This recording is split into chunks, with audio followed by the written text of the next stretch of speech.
Hi friends, welcome to my channel. ನಾನಿವತ್ತು ನಿಮಗೆ ಹಲಸಿನ ಹಣ್ಣಿನ ಸುಟ್ಟೆಯನ್ನು ಹೇಗೆ ಮಾಡೋದು ಅಂತ ತಿಳಿಸ್ಕೊಡ್ತೀನಿ. ತುಂಬಾ ರುಚಿಯಾಗಿರುತ್ತೆ ಮತ್ತು ತುಂಬ ಟೇಸ್ಟಿಯಾಗಿರುತ್ತೆ. ಒಮ್ಮೆ ನಿಮ್ಮ ಮನೆಗಳಲ್ಲೂ ಟ್ರೈ ಮಾಡಿ ನೋಡಿ. ಇದು ಹವ್ಯಕರ ಒಂದು ಸ್ಪೆಷಲ್ ರೆಸಿಪಿ ಅಂತಲೇ ಹೇಳ್ಬೋದು. ಮೊದಲೇದಾಗಿ ನಾವಿಲ್ಲಿ ಹಲಸಿನ ಹಣ್ಣನ್ನು ಬೀಜವನ್ನು ತೆಗೆದು ಅದರ ರಸವನ್ನು ತೆಗೆದಿಟ್ಕೊತಾ ಇದ್ದೀವಿ. ನೋಡ್ತಾ ಇರ್ಬೋದು, ಈ ರೀತಿಯಾಗಿ ಹಲಸಿನ ಹಣ್ಣನ್ನು ಸಪ್ರೇಟ್ ಮಾಡ್ಕೊತಾ ಇದ್ದೀವಿ. ಈ ರೀತಿಯಾಗಿ ಕಲೆಕ್ಟ್ ಮಾಡ್ಕೊತಾ ಇದ್ವಿ. ಬೀಜವನ್ನೆಲ್ಲ ತೆಗೆದು ಚೆನ್ನಾಗಿ ರೆಡಿ ಮಾಡ್ಕೊತಾ ಇದ್ದೀವಿ.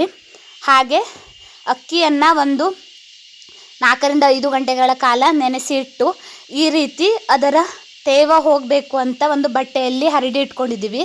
ನಾನು ಈ ಸುಟ್ಟೆವಿಗೆ ಸ್ವಲ್ಪ ಕೂಡ ನೀರನ್ನು ಬಳಸ್ತಾ ಇಲ್ಲ. ಈ ರೀತಿ ಮಾಡೋದ್ರಿಂದ ರುಚಿ ತುಂಬಾ ಚೆನ್ನಾಗಿರುತ್ತೆ ಮತ್ತು ತುಂಬ ಟೇಸ್ಟಿಯಾಗಿರುತ್ತೆ. ಒಂದು ಸಲ ಟ್ರೈ ಮಾಡಿ ನೋಡಿ. ಈ ರೀತಿಯಾಗಿ ಸ್ವಲ್ಪ 1 ತಾಸಿನ ಲೆಕ್ಕ ಒಣಗಿದ ರೀತಿ ಮಾಡ್ಕೋಬೇಕು. ನಾನು ಇಲ್ಲಿ ಗ್ರೈಂಡರನ್ನು ಬಳಸ್ತಾ ಇದ್ದೀನಿ. ನೀವು ಮಿಕ್ಸಿ ಕೂಡ ಬಳಸ್ಬೋದು, ಏನು ಪ್ರಾಬ್ಲಮ್ ಇಲ್ಲ. ಇಲ್ಲಿ ನಾನು 1 kg ಆಗುವಷ್ಟು ಅಕ್ಕಿಯನ್ನು ತಗೊಂಡಿದ್ದೀನಿ. ಅದಕ್ಕೆ 1 ಇಡೀ ಹಲಸಿನ ಹಣ್ಣನ್ನು ತಗೊಂಡಿದ್ದೀನಿ. 1 ಹಲಸಿನ ಹಣ್ಣಿಗೆ 1 kg ಆಗುವಷ್ಟು ಅಕ್ಕಿಯನ್ನು ತಗೊಂಡಿದ್ದೀನಿ. ಇದರಲ್ಲಿ ನೀವು ಪ್ರಮಾಣವನ್ನು ಕಂಡುಹಿಡ್ಕೊಳ್ಳಿ. ಈ ರೀತಿಯಾಗಿ ನಾನು ಒಂದು ಮಿಕ್ಸಿ ಜಾರಿಗೆ ಸ್ವಲ್ಪ ಹಲಸಿನ ಹಣ್ಣಿನ ಗುಳವನ್ನು ಹಾಕ್ಕೊಂಡು ಈ ರೀತಿ ಮಿಕ್ಸಿ ಮಾಡಿ ಅದನ್ನು ಗ್ರೈಂಡರ್ಗೆ ಹಾಕೋತಾ ಇದ್ದೀನಿ, ಬೇಗ ನುಣ್ಣಗೆ ಆಗಲಿ ಅನ್ನೋ ರೀಸನ್ನಿಗೆ.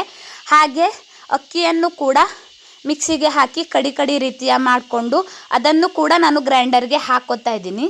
ಎರಡನ್ನು ಚೆನ್ನಾಗಿ ಮಿಕ್ಸ್ ಮಾಡ್ಕೋಬೇಕು. ಈ ರೀತಿ ಗ್ರೈಂಡರನ್ನು ಯೂಸ್ ಮಾಡ್ತಾ ಇದ್ದೀನಿ. ಮೊದಲೆಲ್ಲ ಕಲ್ಲಿನಲ್ಲಿ ಬೀಸ್ತಾ ಇದ್ರು, ಈಗ ನಾವು ಗ್ರೈಂಡರನ್ನು ಯೂಸ್ ಮಾಡ್ತಾ ಇದ್ದೀವಿ. ಇದರಲ್ಲಿ ಮಾಡೋದ್ರಿಂದ ಸ್ವಲ್ಪ ಟೇಸ್ಟ್ ಇನ್ನೂ ಚೆನ್ನಾಗಿ ಬರುತ್ತೆ ಅಂತಲೇ ಹೇಳ್ಬೋದು. ನೋಡ್ತಾ ಇರ್ಬೋದು, ಅದು ಮತ್ತು ಜಾಸ್ತಿ ಪ್ರಮಾಣ ಇರೋದ್ರಿಂದ ನಾವು ಇಲ್ಲಿ ಗ್ರೈಂಡರನ್ನೇ ಬಳಸ್ತಾ ಇರೋದು. ಈ ರೀತಿಯಾಗಿ ಚೆನ್ನಾಗಿ ನುಣ್ಣಗೆ ರುಬ್ಕೋಬೇಕು. ಹಾಗೆ ಸ್ವಲ್ಪ ಕೂಡ ನಾನು ಇಲ್ಲಿ ನೀರನ್ನು ಬಳಸ್ತಾ ಇಲ್ಲ. ನೋಡ್ತಾ ಇರ್ಬೋದು, ಈ ರೀತಿಯಾಗಿ ಆಗಾಗ ಕೈಯನ್ನು ಹಾಕಿ ಹೊರಗಡೆ ತೆಗಿತಾ ಈ ರೀತಿಯಾಗಿ ರೆಡಿ ಮಾಡ್ಕೋಬೇಕು ಹಿಟ್ಟನ್ನು. ಹಾಗೆ ಅಕ್ಕಿಯನ್ನು ಕೂಡ ಮಿಕ್ಸಿಯಲ್ಲಿ ಸ್ವಲ್ಪ ತರಿಯಾಗಿ ಮಾಡಿಕೊಂಡು ಈ ರೀತಿಯಾಗಿ ಗ್ರೈಂಡರ್ಗೆ ಹಾಕ್ಕೋಬೇಕು. ನೋಡ್ತಾ ಇರ್ಬೋದು, ನಿಮಗೆ ಡೀಟೇಲಾಗಿ ಪ್ರೊಸೀಜರನ್ನು ತೋರಿಸ್ತಾ ಇದ್ದೀನಿ. ಈ ರೀತಿಯಾಗಿ ಚೆನ್ನಾಗಿ ಗ್ರೈಂಡರ್ಗೆ ಮಿಕ್ಸ್ ಮಾಡ್ಕೋಬೇಕು.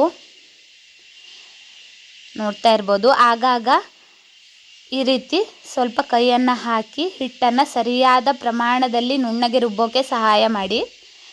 ನೋಡ್ತಾ ಇರ್ಬೋದು, ಈ ರೀತಿಯಾಗಿ ಮಾಡಬೇಕು. ಈಗ ಇದಕ್ಕೆ ನಾವು ಸ್ವಲ್ಪ ರುಚಿಗೆ ತಕ್ಕಷ್ಟು ಉಪ್ಪನ್ನು ಹಾಕ್ಕೋತಾ ಇದ್ದೀವಿ. ಅದು ಚೆನ್ನಾಗಿ ಗ್ರೈಂಡ್ ಆಗಬೇಕು. ನೋಡ್ತಾ ಇರ್ಬೋದು, ಹಿಟ್ಟು ನುಣ್ಣಗೆ ರುಬ್ಬಬೇಕು. ನೋಡಿ, ಚೆನ್ನಾಗಿ ರುಬ್ತಾ ಇದೆ. ಸ್ವಲ್ಪ ಕೂಡ ನಾನು ನೀರೆಲ್ಲ ಹಾಕಿಲ್ಲ. ಹಾಗೆ ಬೆಲ್ಲವನ್ನು ಹಾಕ್ಕೋತಾ ಇದ್ದೀವಿ. ನಿಮಗೆ ಸಿಹಿ ಎಷ್ಟು ಬೇಕೋ ಅಷ್ಟು ಪ್ರಮಾಣದಲ್ಲಿ ಬೆಲ್ಲವನ್ನು ಹಾಕಿ. ನಾವು ಇಲ್ಲಿ 2 ಕಪ್ ಆಗುವಷ್ಟು ಬೆಲ್ಲವನ್ನು ಹಾಕಿದ್ದೀವಿ. ಹಾಗೆ ಕಾಯಿ ತುರಿಯನ್ನು ಕೂಡ ಹಾಕ್ಕೋಬೇಕು. ಇದು ಹಾಕೋದ್ರಿಂದ ಸುಟ್ಟೆವು ಸ್ಮೂತಾಗಿ ಬರುತ್ತೆ, ಚೆನ್ನಾಗಿ ಸಾಫ್ಟಾಗಿ ಆಗುತ್ತೆ. ಹಾಗಾಗಿ 1 ಮುಷ್ಟಿ ಆಗುವಷ್ಟು ಕಾಯಿ ತುರಿಯನ್ನು ಹಾಕ್ಕೋತಾ ಇದ್ದೀನಿ. ಈ ರೀತಿಯಾಗಿ ಎಲ್ಲವೂ ಚೆನ್ನಾಗಿ ಗ್ರೈಂಡ್ ಮಾಡ್ಕೋಬೇಕು. ನೋಡಿ ಎಷ್ಟು ಚೆನ್ನಾಗಿ ನುಣ್ಣಗೆ ಹಿಟ್ಟನ್ನು ರುಬ್ಕೊಂಡಿದ್ದೀವಿ ಅಂತ. ನಾನು ಇದನ್ನು ಕರಿಯೋಕ್ಕೆ ತೆಂಗಿನ ಎಣ್ಣೆಯನ್ನೇ ಬಳಸ್ತಾ ಇದ್ದೀನಿ. ತೆಂಗಿನ ಎಣ್ಣೆಯಲ್ಲಿ ಕರಿಯೋದ್ರಿಂದ ರುಚಿ ಮತ್ತಷ್ಟು ಜಾಸ್ತಿ ಆಗುತ್ತೆ, ಟೇಸ್ಟಿ ಕೂಡ ಆಗುತ್ತೆ. ನಿಮ್ಮ ಬಳಿ ತೆಂಗಿನ ಎಣ್ಣೆ ಇಲ್ಲ ಅಂದರೆ ಬೇರೆ ಎಣ್ಣೆನೂ ಬಳಸ್ಬೋದು. ಆದರೆ ತೆಂಗಿನ ಎಣ್ಣೆಯಲ್ಲಿ ಇರುವಂಥ ರುಚಿ ಬೇರೆ ಎಣ್ಣೆ ಕೊಡಲ್ಲ ಅಂತ ನಾನು ನಿಮಗೆ ಪರ್ಟಿಕ್ಯುಲರಾಗಿ ಮೆನ್ಷನ್ ಮಾಡ್ತಾ ಇದ್ದೀನಿ. ಹಾಗೆ ಈ ರೀತಿಯಾಗಿ ನಿಮಗೆ ಬೇಕಾದ ಆಕಾರದಲ್ಲಿ ಈ ರೀತಿಯಾಗಿ ಸುಟ್ಟೆವನ್ನು ಎಣ್ಣೆಗೆ ಬಿಡಬೇಕು. ನೋಡ್ತಾ ಇರ್ಬೋದು, ನಾನು ನಿಮಗೆ ಡೀಟೇಲಾಗಿ ತೋರಿಸ್ತಾ ಇದ್ದೀನಿ. ಈ ರೀತಿಯಾಗಿ ಚಿಕ್ಕ ಪೀಸ್ಗಳಾಗಿ ಎಣ್ಣೆಗೆ ಬಿಡ್ತಾ ಇದ್ದೀನಿ. ಚೆನ್ನಾಗಿ ಕೆಂಪು ಬಣ್ಣ ಬರೋವರೆಗೂ ಅದು ಚೆನ್ನಾಗಿ ಫ್ರೈ ಆಗಬೇಕು. ಚಿಕ್ಕ ಫ್ಲೇಮಲ್ಲೇ ಇಟ್ಕೊಳ್ಳಿ, ಫ್ಲೇಮನ್ನು ದೊಡ್ಡ ಮಾಡಬೇಡಿ. ಚಿಕ್ಕ ಫ್ಲೇಮಲ್ಲಿ ಚೆನ್ನಾಗಿ ಬೇಯಿಸಿ, ಚೆನ್ನಾಗಿ ಬೇಯಬೇಕು. ಅದು ಚಿಕ್ಕ ಫ್ಲೇಮಲ್ಲೇ. ನೋಡಿ ಎಷ್ಟೊಂದು ಚೆನ್ನಾಗಿರೋ ಕಲರ್ ಬಂತು ಅಂತ. ನೋಡ್ತಾ ಇರ್ಬೋದು,